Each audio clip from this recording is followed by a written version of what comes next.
Hello and welcome to another episode of Business on the Wire. Even as the economy begins its attempt to kickstart proceeds and activities across the nation, there seems to be a slew of changes that have come about, particularly with regard to what's happening on labor laws.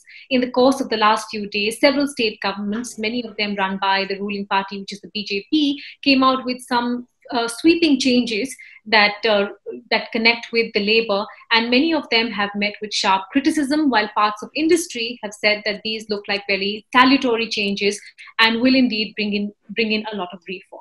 Where does the truth lie, and what are the main areas of contention around many of these changes? Joining me to debate and discuss that are two gentlemen: Professor Shyam Sundar, who's an eminent labor economist and a professor at XLRI, and Mr. Pradeep Bhargav, who was formerly president of the Employer Federation of India and also past chair of the CII, National Committee on Industrial Relations. Gentlemen, thank you both for joining in. Professor Sundar, if I can come to you first, just to set a little bit of context on what's going on here. I'm going to put out what is known in terms of the intent behind this, and then we can walk through what exactly has happened. Let's start with one state government first, the Uttar Pradesh government, which approved an ordinance exempting businesses from the purview of almost all labor laws for the next 3 years, ostensibly to give a fillip to investment in the state. What exactly has happened in that ordinance, and what stays and what has been removed from the labor laws? First of all, thank you, Mitali, for inviting me for this program.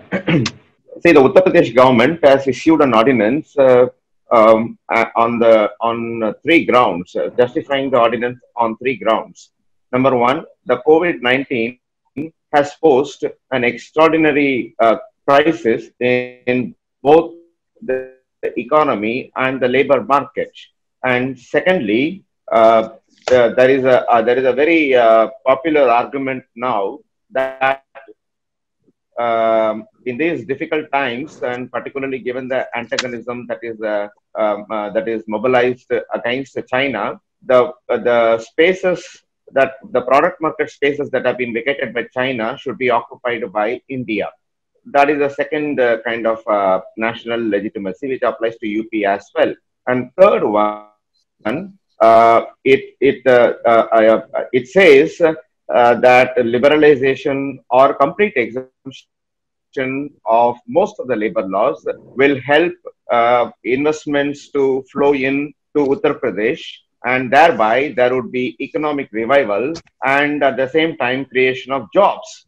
And these are the three assumptions that underlie the move by Uttar Pradesh. But I'm afraid, but these are extremely misplaced assumptions. And if we go through the ordinance, it applies to factory sector alone. That is, the factories registered under the Factories Act, including the manufacturing processes. Now, we all know that labor laws. On the one hand, it is recognizing only the factories. On the other hand, investment has been more into service sector rather than in the factory sector.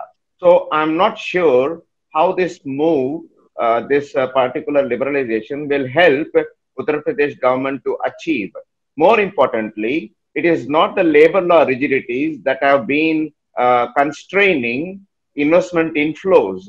There are other economic aspects of ease of doing business, like extensive infrastructure, high availability of person power. In fact, I must add here, Tamil Nadu, Gujarat, and NCR and Maharashtra have largely succeeded in getting all the foreign direct investment, primarily because they had infrastructure. They have infrastructural facilities, skilled person power, apart from other advantages.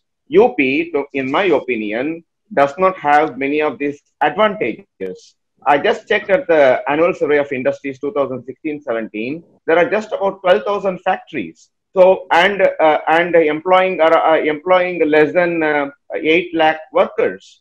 Now, is this an economic justification? Now, as a labor economist, I should point out that among the constraints that would affect investment flows, labor law rigidities will not be counted among the top five. It is the skilled person power and various other economic aspects which I mentioned earlier. So the Uttar Pradesh government must rather look at revamping the skill development program and also restructure the educational institutions, particularly ITIs and others, to make available a large pool of surplus person power. Why do people from UP migrate? The very fact that millions of workers migrate from Uttar Pradesh because, for example, sorry, not because of any other factor. There are very highly skilled people. Several of them are unskilled people, and the very fact that they are migrating attests to the fact that there is something wrong in the way the economic policies and labor laws are being envisaged and administered. Right. So let me get some industry. Let me get some industry. And the most dangerous conversation before I come back to you, Professor. Mr. Bhargav, as the professor pointed out, there seem to be some sweeping changes, including to industrial dispute resolution. Many have also pointed out that this is in violation of the Factories Act. It's contrary to the conventions of what the ILO had set out. Is this truly what industry wanted? Are these the kind of changes that you wanted? Okay, Mithali, let me for a moment keep Uttar Pradesh notification on the back burner, simply because it's a 1.5 page shoot in the announcement that laws are suspended. I'm sure they will come out with further clarifications as we move. I think Madhya Pradesh notification as a case in point to the question that you're raising, Madhya Pradesh notification is a lot more detailed. It defines what it will do and what it will not do. And I think it's important for us for a moment, I think one proposition, every time when somebody comes out, and that's our problem, every time when somebody comes out with something which is positive to business, we presume and assume that it is against labor. What is good for business doesn't have to be against labor. And that's a mindset that we need to get activists and everybody starts getting into that mode. Let me just briefly analyze for you Madhya Pradesh notification. Mithali, it will throw light completely.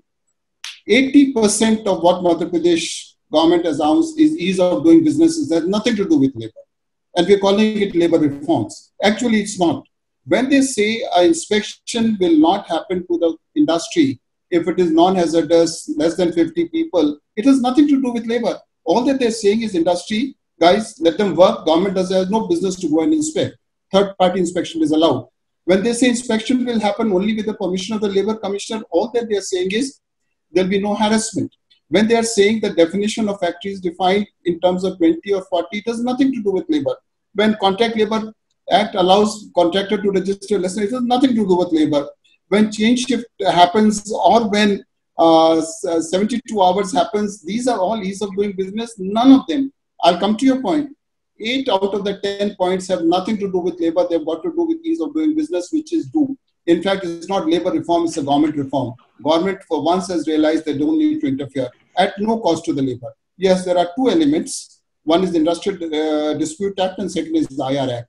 What is the Industrial Dispute Act amendment that Madhu Priya is saying? He says, guys, sort out things amongst yourself. Labor courts and government don't come to us unnecessarily. Create mechanism. In any case, you look at the pending cases, in fact, of factories dispute in labor courts, it's unbelievable. Only lawyers benefit, factories and employer-employees. This is sort out amongst yourself. Industrial Relation Act, what modification they've done? That no single union can dominate. So, ma'am, all these things are really improving governance, improving giving the things. They've preserved Workmen's Compensation Act, they've preserved Bonded Labor Act, they've preserved Payment of Wage Act, they've preserved Building and Contract Works Act, they've preserved minimum wages. Everything has been preserved. What relates to labor in their safeguards, safety is preserved. What they have done, Madhya Pradesh, completely is making it easier for people to do business. When business does, ease of doing business is not ease of harassing workers. And I think this is really brought up. Uttar Pradesh, I reserve my comments because I don't know the details. They haven't come out with the details. Madhya Pradesh has come out with that argument and articulation, which clearly spells out, guys, do it. Now, I don't see why.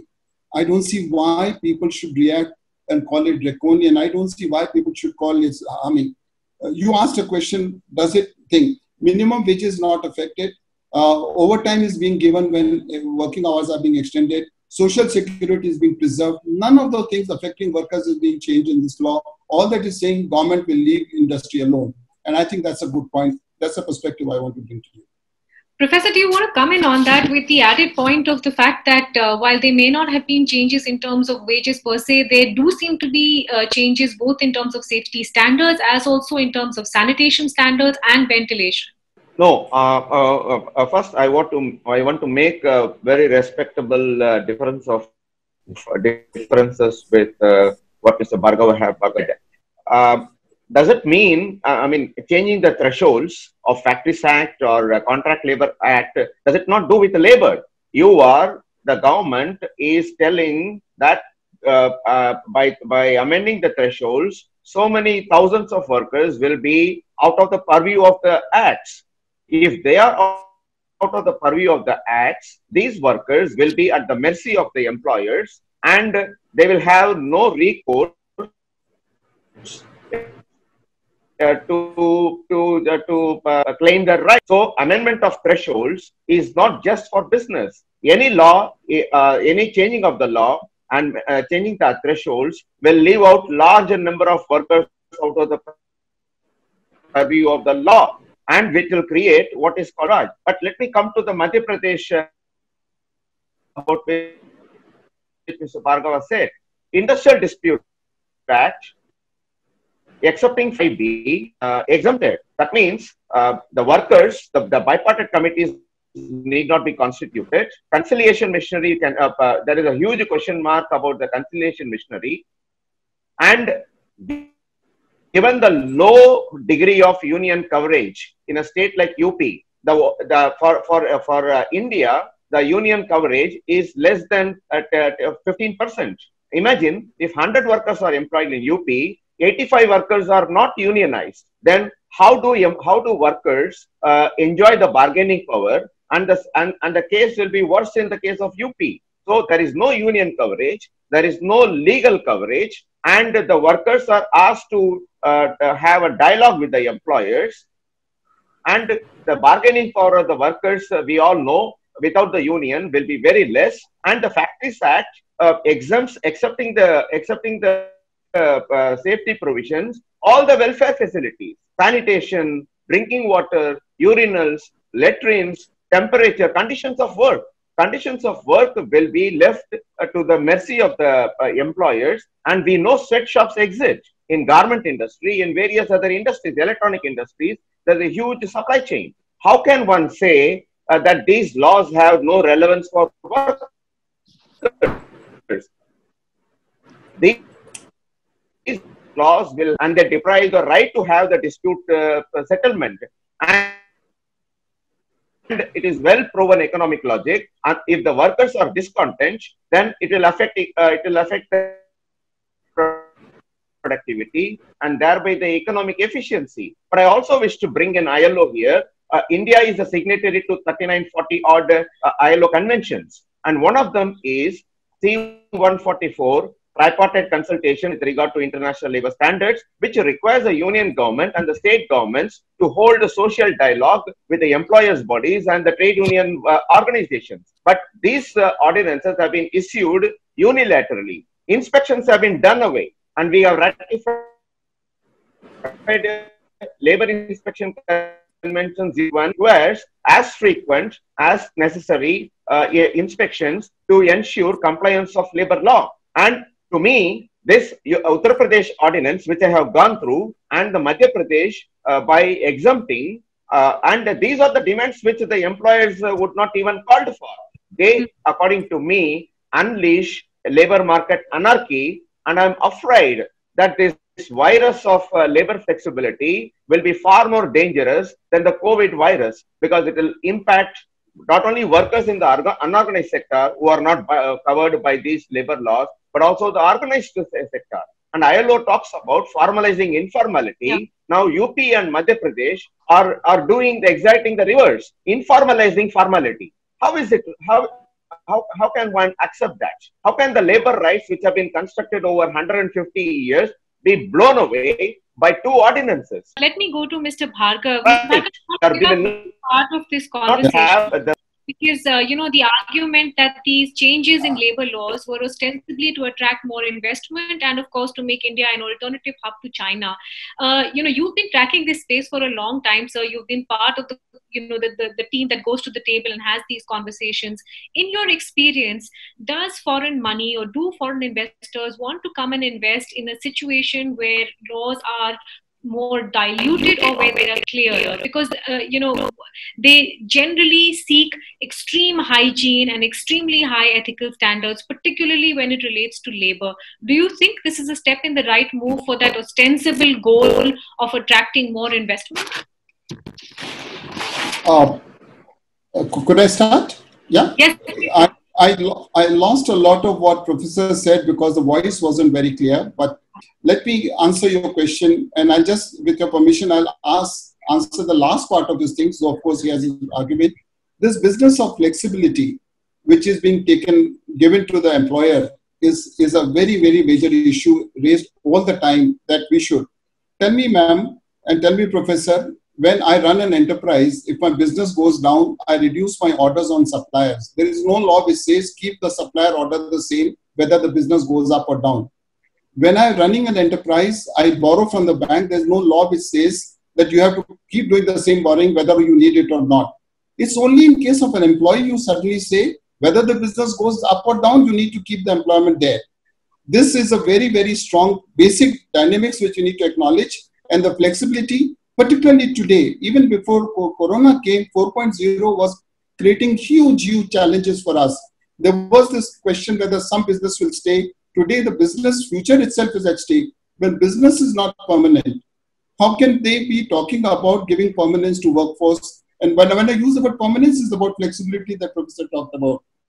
I think we need to understand, even foreign investment, Indian investment, I don't make a distinction between them. Look for an environment where they have a certain flexibility to operate. Flexibility does not mean abuse. Flexibility does not mean to compromise on safety standard. Flexibility does not mean not having social security. Flexibility means how many people can I have. In that case, I think foreign investment, when they come, they look for transparency, what you rightly said. They need for clarity. They also need the ability for a business to operate in changing business dynamics. We have today, believe me, I'm talking to virtually enterprises every single day in my role. People are saying, I don't know what's going to happen tomorrow. I have no idea about my business. I don't know what is going to be asked for. And if you're going to tell me that I can't have any flexibility, I can't have any freedom with one of the critical resources, it's not going to be fair.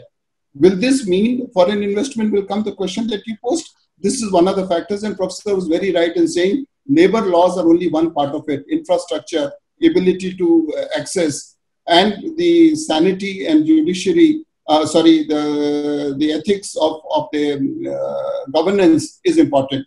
I would rest my case by saying these labor laws will, believe me, go for some tweaking to bring in elements of safety, security, social security, and hygiene. With that is added, I think we should be allowing industry to run the enterprises in the manner they deem fit, because their survival is at stake much before employee survival comes. One point of criticism that has also come in from people who support these labor changes is that it only served unionized labor, which is a very small fraction of Indians in the formal sector. I'm reading out from one, senior research fellow at Mercatus writes also that in these times, the poor prefer to have some work, and champagne socialists insist that no jobs at prevailing minimum wage is better than some jobs at a lower market wage. So it's better to remove minimum wage. How would you respond to these points of argument? The fact that these labor laws were addressing only a very small fraction of the labor that we address in India, and that perhaps, as she has put it, it's time to let everyone behave as adults and, let it be a more open system. Yeah, the game of pitting unorganized workers against the organized worker has been going on for quite some time. In fact, labeling the workers in the organized sector as labor aristocracy. Now, what is laws? What is the organized sector? Organized sector is one, according to National Commission for Enterprises in the unorganized sector, is one which is covered by labor laws and which have employment and social security. And if these are fundamental rights of any workers, and if the government or the industry are so keen to protect the welfare of the unorganized workers, why is the government not introducing universal social security or unemployment allowance and effectively implement the Unorganized Workers Social Security Act? The Unorganized Workers Social Security Act is one of the most poorly implemented acts in India. How can one talk about abolition of minimum wages? Are we going back to 19th century? 150 years have passed by, and we are in a modern situation wherein the labor standards should rise. And let me also tell you the economic theory: good capital will chase high labor standards, not the vice versa. China is not a comparator. Bangladesh is not a comparator. Investments will flow only when the employers are assured that they could have a dialogue with recognized trade unions and labor standards are good, and as a result the productivity will increase, economic efficiency will increase, and thereby they could also benefit and the country could also benefit. But what has been done in the name of labor law reforms, in the name of affording labor flexibility to employers, the government is weakening the labor standards. And that is my primary concern. There are three primary concerns that I want to share. Number one, the government is informalizing formality, informalizing formal sector by vast exemptions, sweeping exemptions. Number two, the government is not doing enough to ensure welfare of the vast majority of unorganized workers, namely social security or food security. Thirdly, the government is also violating a number of ILO conventions, whether it is tripartite consultation or labor inspection convention or employment policy convention. So these are very serious ones. I believe that there must be a middle path. Yes, I understand. I appreciate Mr. Bhargav's concerns that employers do require flexibility because of the volatile product market. But the kind of changes that have been made, it looks like throwing the baby with the bath water. I mean, you provide a labor flexibility to the extent that the employers want, and if the employers are not well fed and if they are not well taken care of, according to the efficiency wage theory, workers will not be able to consume nutritious food. Their physical and emotional capabilities will be less, and as a result, they will be less productive. And will employers benefit from these sweatshop regime that the vast sweeping changes that have been made by UP and Madhya Pradesh? And how on earth? I mean, the paradigm is that the state will remove itself from the scene. There will be no labor laws. Individual workers deal with the employers directly. If you are lucky, you have a union, and unions need state support. And this kind of a paradigm takes us back to 19th century, and I think it is a very unfortunate historical reversal. Mr. Bhargav, let me, sort of simplify that to, an observation which people have made, which is that everyone understands the need for industry to have more independence in terms of its functioning. Could there not have been any attempt at a tripartite forum discussion? I mean, why were these sweeping changes made where there was no industry, workers, government sitting together and going through any of this frankly? I have personally been party to large number of tripartite forums. The central government does it. There have been, with every act and code bill that gets generated, there is, again, the government organizes tripartite discussions. First of all, to be honest with you, there is no unanimity amongst the industry employer bodies as to what they want. There is certainly no unanimity in the trade unions. And the government ultimately finds that there is nothing like emerging. I have gone through the huge amount of discussions on the 4 codes. Every single tripartite, including hearing with the standing committee of the parliaments, etc. It's tinkering with the things that's been going on for, in 2019, when this government came to power in 2014, they had announced these 4 bills. if you remember the codes, is 2020. Not only one has been passed. It's a very painful process on the thing. And I do acknowledge the fact that it could have been resolved bilaterally, but tinkering with the same thing isn't something radical. You remember the import policy regime at one point of time? There used to be Schedule 2A, 3B. If you import into this, till one day government says everything will be allowed for import except items identified. We have come to a situation where they say we will introduce laws which are required rather than continuing to tinker with the thing. And I again want to bring one point. It looks like assumption is that the employers don't understand the value of a satisfied employee, committed employee, trained employee, well-fed employees. It looks like as though the employers are a set of exploiters. They are the losers if the employee is not satisfied and employee is not well taken care of. Why would the employer be stupid enough to treat his workforce badly and continue to do it? There are some. Absolutely right, there are some. But to label every employer as an exploiter, non-sensitive, this COVID brought out the thing beautifully. I'll just illustrate it to bring home the point. There were large, I won't name the organization, there was one big, well-respectable group who is into construction business, said, I'm going to pay to my every worker even though there is zero construction. 150 crores a month was the salary bill that employer paid because he knew this was going to be there. We lost you for a second. You're back now.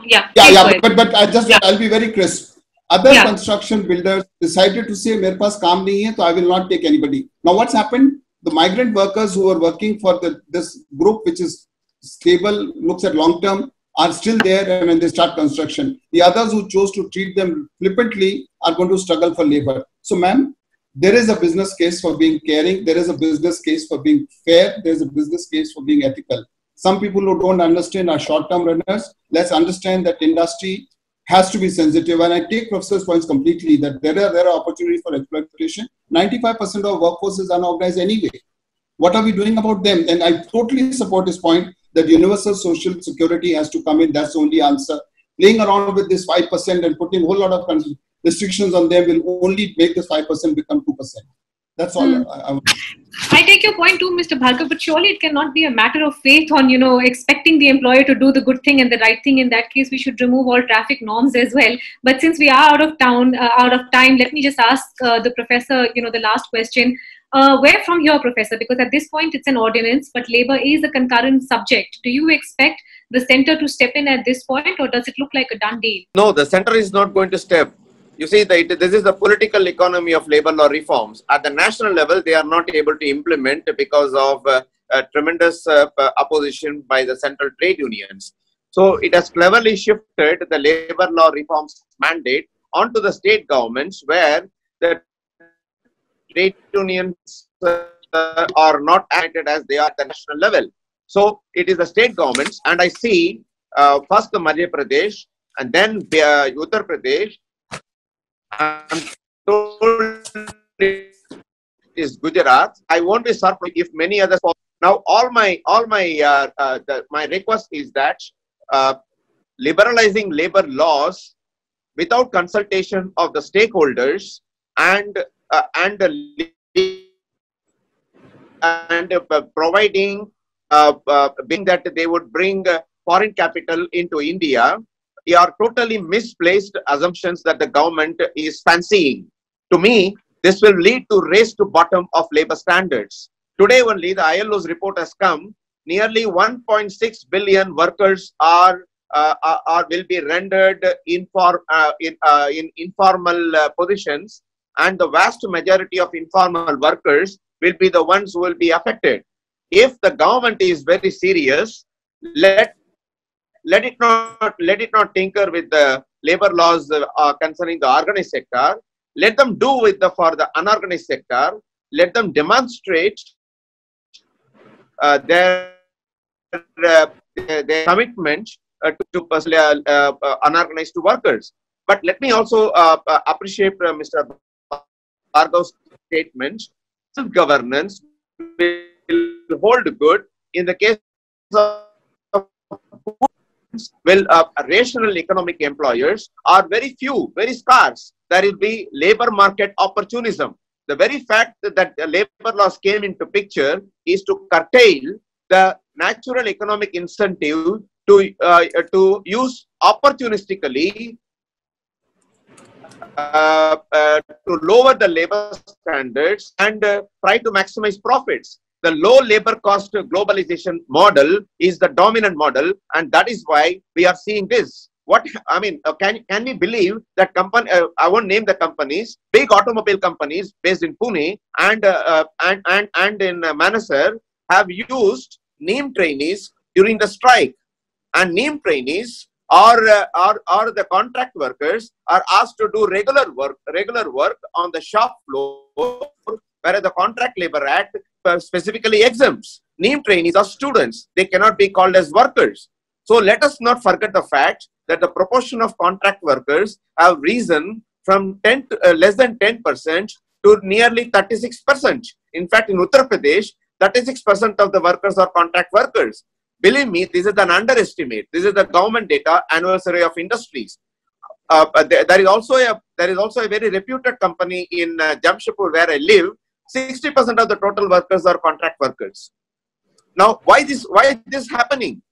Why this contractization, precaritization, and using NEEM trainees and earn and learn workers for the core production processes? There is a huge labor market opportunism that even the so-called economically rational employers do. So, in this times of testing times and this neoliberalization model of low labor cost, labor laws must be strengthened and they should not be diluted. And the government must introduce three things: occupational security, universal occupational security, universal social security, and unemployment allowance. And I blame the government because it shifts the entire unemployment benefits onto the employers, asking them to pay severance pay under the Industrial Dispute Act, which is a pittance, 15 days of wages for every year of completed service. Why is the government not bringing out unemployment allowance, universal unemployment allowance scheme even after 18 years? Second National Commission on Labor has recommended it. So I believe, to sum it up, to me, in the name of COVID-19, in the name of labor shortages, in the name of occupying China, the space vacated by China, the governments are introducing uncalled for, sweeping changes in labor laws, which takes us to 19th century labor market model, where the individual worker had to negotiate with the individual employer and thereby getting exploited. There may be good employers. I'm sure there are good employers. I know many of them, but vast majority will take advantage. And again, I'm repeating, labor laws are there to prevent labor market opportunism and labor exploitation. Okay, gentlemen, we'll have to wrap it there. So thank you both for weighing in with your thoughts. And the labor standards provide a model which India need to adhere to. Thank you very much. Thank you both so much for weighing in with your thoughts. Thank you so much. It's like a thorny road ahead, but I appreciate both of you joining in today. Thank you.